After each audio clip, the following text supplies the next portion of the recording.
Halloween did not begin with masks and candy. Its ancient root, Samhain, was the night when the harvest ended and winter began. Fields stood stripped to the soil, lanterns flickered in hollowed gourds, and people faced the truth that life always asks for endings before it offers beginnings. Tonight, that same truth lingers in smaller ways. A pumpkin on your porch softens at the edges. Its orange skin dulls, caving inward, no longer bold but tender with surrender. Beyond the houses, the fields lie dark and open, the stalks cut down, the earth breathing in its bare honesty. Even the air itself smells sharper, like wood smoke mixed with endings. It's not just nature turning, it's you. Somewhere inside, you sense that a season in your own life is slipping. You try to pretend it isn't, but the signs keep arriving. A friendship you keep alive with brittle messages. A job that once fit but now chafes like a shirt gone tight at the collar. Dreams saved in folders you haven't opened in years. They are pumpkins on the porch, fields already cut, yet you hesitate to let them rest. Why? Because endings feel like erasure. If you let this chapter close, who will you be without it? If you lay the pumpkin down, do you also lay down the person who carved it, the laughter that surrounded it, the light it once held? If you let the field go fallow, do you lose proof that it ever bore fruit? This is the hidden wound Halloween still remembers, the fear that letting go means vanishing. So we cling. We hold the pumpkin long past its glow. We keep stalks standing when they should return to the soil. We keep chapters open when their story is already told. But nature doesn't share our hesitation. The tree does not apologize when it releases its leaves. The field doesn't cling to the last harvest. The pumpkin does not beg to remain perfect on the porch. Each accepts the end as part of the cycle. And in that acceptance, a strange beauty appears. The beauty of rest, of soil being cleared. Hashed meta, message, sex, of space for seeds not yet planted. You take a sip of your coffee. The mug is warm, grounding.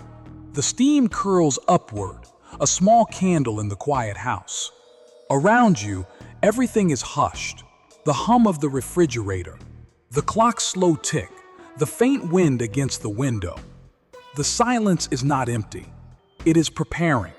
Like Samhain itself, this quiet is a threshold. The end of a season is not death.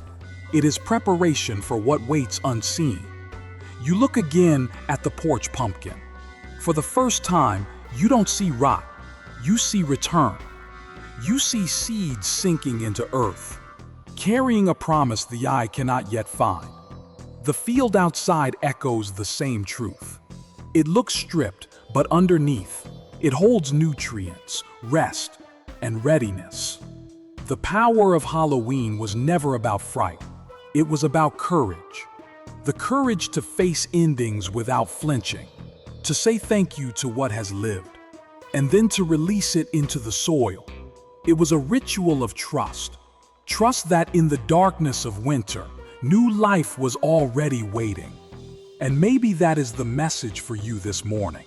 Not to cling harder, not to preserve what is already softening, but to stand at the threshold and whisper, thank you. To believe, just for today, that endings can be kind. Letting go is not losing, it is planting. The mug warms your palms. The blinds sway with the breeze. The pumpkin slumps further, honest in its surrender. And in that small, ordinary moment, you realize the year is turning, and you are allowed to turn with it. The refrigerator hums low in the corner, steady as a heartbeat. The clock ticks on the wall, but somehow the minutes feel heavier than usual. You glance again at the porch pumpkin, its skin sagging a little more, and something inside you twists. The season is speaking clearly, but you are not sure you want to listen. Letting go has always been the hardest part. It isn't only about pumpkins or fields. It's about the things you've carried far past their time. An old friendship that feels like a faded photograph. A job that pays the bills but leaves your spirit gasping. Digital folders full of projects you once swore you'd finish. Clothes tucked in the closet that don't fit your body or your life anymore.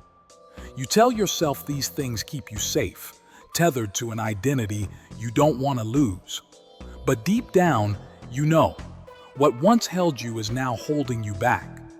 If I let this end, who am I without it? The question whispers every time you think about moving on. It echoes when you hover over the delete button, when you think about sending the final message, when you imagine walking out of the office for the last time.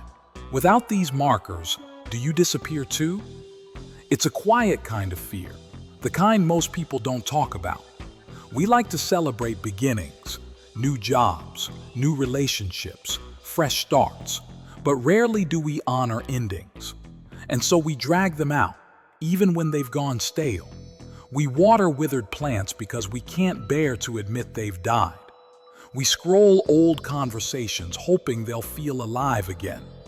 We keep pumpkins on porches long past their glow, pretending they're decorations, when really they're reminders of our resistance. The contradiction tightens its grip. You want freedom, but you cling to the weight. You want new beginnings, but you refuse the space they require.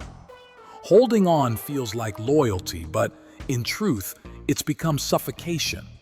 Roots can't spread when the soil is choked with old stalks. Your spirit can't breathe when every corner is filled with what no longer belongs. What you refuse to release begins to own you. You feel it in your body, the slump of your shoulders, the way your chest feels tight even when you're sitting still, the fatigue that greets you before the day has even begun. These are the costs of pretending nothing has ended. Your body knows the truth, even when your mind resists.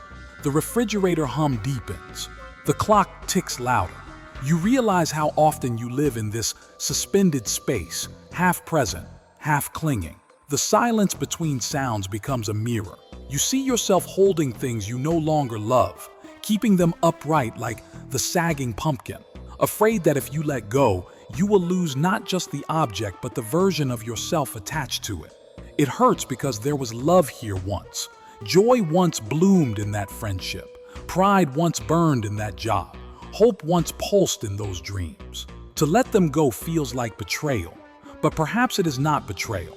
Perhaps it is gratitude. To say thank you for what was and then to allow it to rest. Still, the resistance rises. You imagine your phone without those old photos, your closet without those clothes, your life without the familiar ache. The thought feels like standing on the edge of a cold field, staring at the soil, not knowing if anything will ever grow again. Fear whispers, what if nothing comes after this?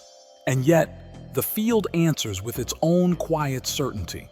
It does not panic in its barrenness. It does not clutch the last husks of corn. It simply waits. It trusts what is hidden. Endings are not emptiness. They are trust in disguise.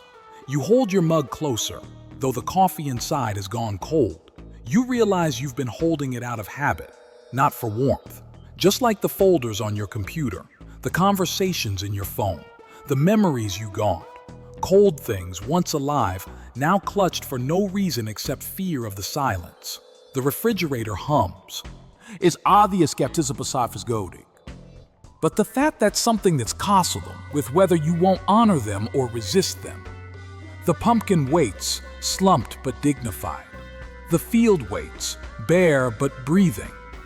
Both remind you, clinging does not stop the season, it only exhausts the soul.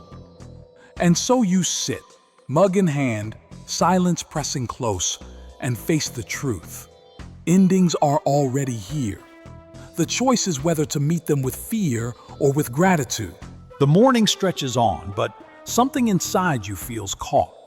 The mug in your hands has grown cold, its warmth drained into the air. You keep holding it anyway, as though the habit matters more than the comfort it once gave. Outside, the porch pumpkin slumps further, sagging into the wood beneath it. You can't ignore it anymore. Then comes the crack, the moment so small you almost miss it. A child walking past with their parent points at your porch and asks, "Why is that pumpkin still there?" The words are innocent, curious, but they land with the weight of a bell ringing in an empty church. You feel seen in the way you didn't want to be seen. The truth breaks open. What you cling to is not hidden. Others notice. The world notices. The field outside, left unturned, hardens in the winter air. Soil that should be resting begins to lock itself into stone. Nothing new can root there until it is broken again. By refusing to face endings, you are not preserving life. You are sealing it away. If I don't let this go, I will lose the chance for anything new. You think of the folders on your computer, projects you haven't opened in years. They sit there like digital pumpkins, softening quietly, ignored yet always present. You think of the job that drains you, the conversations you keep repeating in a friendship that has lost its spark, the clothes waiting in your closet for a body and a life that no longer fit. They are all the same story, fields left unturned, pumpkins left to rot. The child's question keeps echoing. Why is it still there? Not just the pumpkin, but everything you keep alive past its season. You've told yourself holding on is loyalty, but in this sudden light, it looks more like fear. And fear, left unattended, has its own kind of decay. You close your eyes and the house feels louder than before. The refrigerator's hum vibrates like a reminder. The clock ticks sharper, cutting the silence into pieces. The blinds shift with the wind. Soft creak in the frame. Each sound feels like a nudge. Time is moving whether you bless it or not. Your body responds before your mind does. The tightness in your chest, the weight in your shoulders, these are signals of a deeper truth. Pretending nothing has ended costs more than facing the ending itself. By keeping the pumpkin on the porch, you are not preserving autumn. You are turning it into a shrine to hesitation. Comfort can become a cage if you never release it. You imagine lifting the pumpkin, carrying it to the compost heap, watching it sink into the pile of leaves. You imagine opening the field, letting it breathe, trusting that spring will come even if you cannot yet see it. The images stir both relief and fear. Relief because release looks like freedom. Fear because freedom always looks empty at first. You take a slow breath. The air tastes different when you admit the truth. Colder, yes, but cleaner. Like the first lungful of winter air when you finally step outside after staying in too long. The child's voice fades down the street, but the question remains inside you. Why is it still there? You realize it's not just a question about pumpkins or fields or digital folders. It's a question about you, about the life you keep postponing by refusing to clear the ground. You open your eyes again. The pumpkin slumps, honest and unashamed. The field waits, bare but patient. Both of them mirror back what you've tried not to face. Endings are here. Pretending otherwise only delays the life that could begin. Avoiding endings does not save you. It erases you slowly. The hum continues. The clock ticks on. The wind presses against the window. All of it carries the same truth. The cost of clinging is your own aliveness. And in this crack of realization, you know it's time. If not today, then soon. Because if you don't allow this season to end, you won't have the strength to meet the next one. The crack has opened, and silence feels different now. The question, why is it still there, still hums in your chest, like the refrigerator behind you, steady and unavoidable. The pumpkin on the porch leans further into itself, and the bare field beyond the houses holds its dark stillness. You realize you are standing at the threshold, but you don't yet know how to step through. This is when Rilke enters, not as a lecturer but as a companion. His words rise like lantern light in the dimness. Be patient toward all that is unsolved in your heart, and try to love the questions themselves. At first glance, patience feels like passivity. Isn't patience just waiting for answers to arrive while you stand still in your discomfort? But Rilke meant something different. He meant that patience is a kind of faith, a willingness to trust the soil even when it looks barren. To live the questions is to recognize that what seems empty is already preparing something new. You glance again at the pumpkin. Its softened skin is not only collapse, it is a quiet form of giving back, returning nutrients to the ground, seeds hiding within, waiting for spring's warmth. It is not death as punishment. It is transformation in disguise. The field, too, is not barren. Beneath the dark surface, roots decay, minerals shift, moisture gathers. It is a laboratory of unseen beginnings. Endings are not punishment. They are patience made visible. You think of the endings you fear most, the friendship where words no longer flow, the work that has worn you thin, the files on your computer that feel like ghosts. You've told yourself that letting them go means abandoning loyalty, betraying the person you once were. But perhaps the truth is gentler. Perhaps you are being asked to live the question of who you might become next. Patience does not mean holding everything. Patience means allowing the unfinished to remain unfinished, trusting that meaning will emerge in its own time.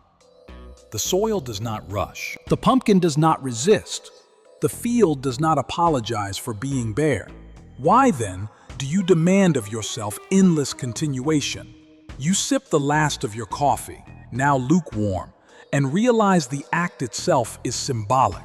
The mug is emptying, as all things do. Its purpose was never to remain full forever, but to be poured out, savored, and completed. If even a cup of coffee can finish its work, why should you fear the completion of other seasons? Rilke whispers again across time. Perhaps everything terrible is in its deepest being something helpless that wants help from us. Maybe that is true of endings too. Maybe they are not enemies to resist, but helpless transitions that ask for your kindness, your blessing, your willingness to see them as part of the story. What looks like absence may only be unseen growth. The wind rattles the blinds softly. You hear a page flutter on the counter where a notebook lies open. The sound is small, but it feels like an invitation to write something, not as an answer, but as a way of living the question. You pick up the pen and scribble a single line. I don't know what comes next, but I trust that this ending has meaning. The words look almost fragile on the page, but even fragile things hold weight. That small act shifts the heaviness inside you. You've named the truth. Not knowing does not mean nothing is happening. Not knowing is part of the season. The pumpkin continues to slump on the porch, honest in its surrender. The field continues to rest in its stillness.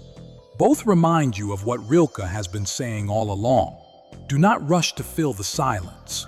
Do not fear the fallow time. Endings are not empty. They are fertile with questions. And questions are fertile with possibility. You close the notebook. The hum continues. The clock ticks. The wind presses against the glass. But something in you has shifted. You are no longer clinging quite as tightly. You are beginning to see endings as companions, not enemies. It's obvious that Fizippasat's willing. And in that recognition, patience itself begins to feel like courage. The notebook rests on the counter, your words still fresh. I don't know what comes next, but I trust this ending has meaning. The line looks almost fragile, but it holds weight. For a moment, the house feels lighter, as though naming the truth has cleared just a little space inside you. But insight alone is never enough. If you stop here, tomorrow will look just like yesterday. Wisdom becomes real only when it finds its way into the rhythm of your day. Rilke's patience, the pumpkin on the porch, the bare field beyond the houses, they are not only images to contemplate, they are invitations to act, gently but deliberately. The good news is that beginnings don't arrive with fireworks. They begin with one small, honest step. You glance again at the pumpkin. You don't have to throw it out in shame. You could carry it to the compost heap, set it down among the leaves and let it return to the soil. It would be a ritual, not a disposal, a way of saying, thank you, your season was good, now rest. That act alone could shift the heaviness in your chest. Another pocket action comes to mind. Write down one thing you're ready to release. A friendship, a project, a habit. Not a long list, just one. Light a candle beside the page. Let the flame stand as a witness to your courage. When you're ready, fold the paper, place it in a drawer, or tear it up. The action isn't about erasing. It's about honoring. It says, I see this ending, and I bless it. Release is not destruction. It is a form of gratitude. You think about your mornings, how they often begin with scrolling through messages and news, filling your mind before the day has even begun. What if, instead, you gave yourself 10 phone-free minutes? 10 minutes to breathe, stretch, or simply notice the light shifting through the blinds. 10 minutes where endings and beginnings could speak without competition. That small act would be a clearing, like the field lying fallow, like the porch emptied of its pumpkin.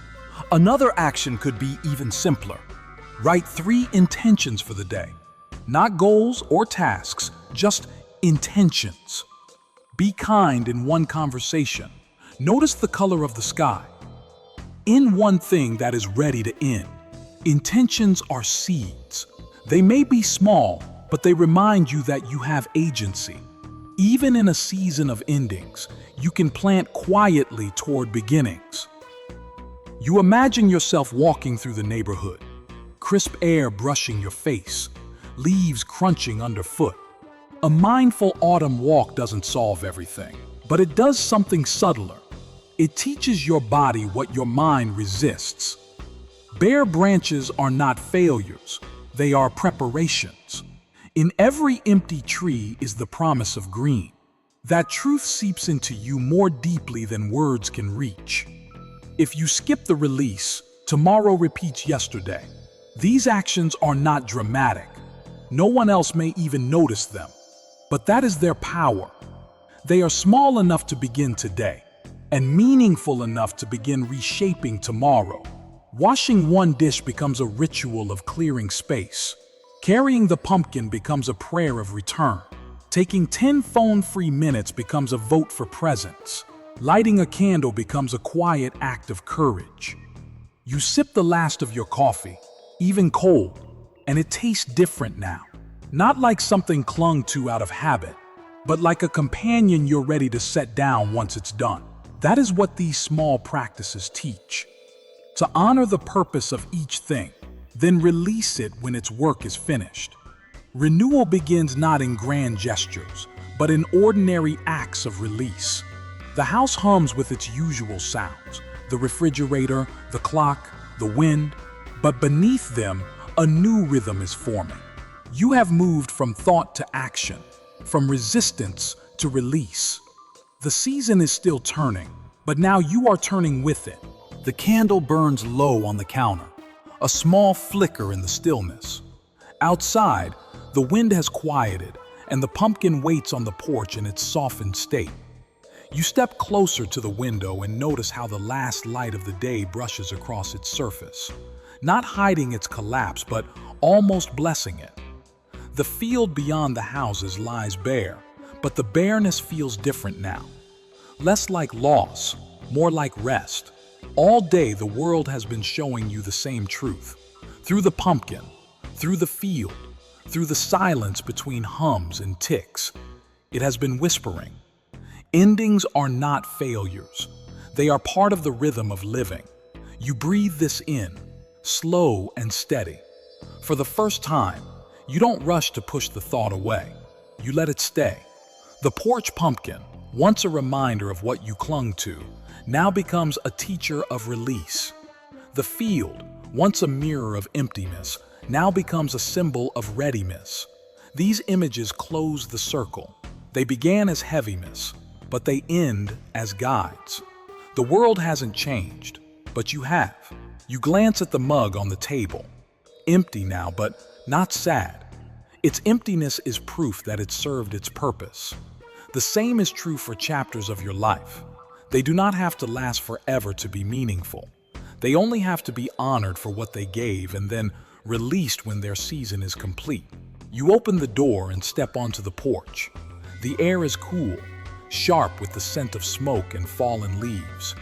You crouch beside the pumpkin and place your hand lightly on its softened skin. For a moment, you whisper a simple thank you, not just to the pumpkin, but to everything in your life that has reached its natural close. You feel silly at first, but then relief washes over you. Gratitude has a way of easing what fear could not. What you bless in its ending will return to you in a new beginning. The field waits in its darkness. You realize it does not need your control. It only needs your trust. Winter will come, as it always does. #@Meta. Pause. Quote, 0 pace 0.05. Spring will follow as it always has, and you are invited to walk in the same rhythm, to trust that endings create space, to believe that beginnings hide beneath the soil, even when unseen. You step back inside, closing the door gently behind you. The hum of the refrigerator greets you again, steady and familiar. The clock ticks on, marking time not as an enemy but as a companion. Every sound in the house carries a softer note now. They remind you that life continues, turning from one season to the next, inviting you to turn as well. What new life might grow from the soil of this ending? It is not a question you have to answer tonight. Like Rilke said, you are invited to live the question, to carry it in your pocket, to let it unfold at its own pace. Some answers will ripen slowly, hidden in the dark like seeds waiting for spring. Patience is not delay, it is trust. You sit down once more, noticing how the blinds sway gently in the evening breeze. The pumpkin glows faintly in the last light. The field rests, dark and honest. And within you, something unclenches. You do not need to force closure. You do not need to map the next chapter. All you need, right now, is to honor this season's turning and trust the soil beneath your feet. The air smells different again, not sharp with loss, but clean with possibility. You take one last slow breath, letting the moment settle deep inside you. Every ending, if blessed, becomes a beginning in disguise. And with that, the day turns with you.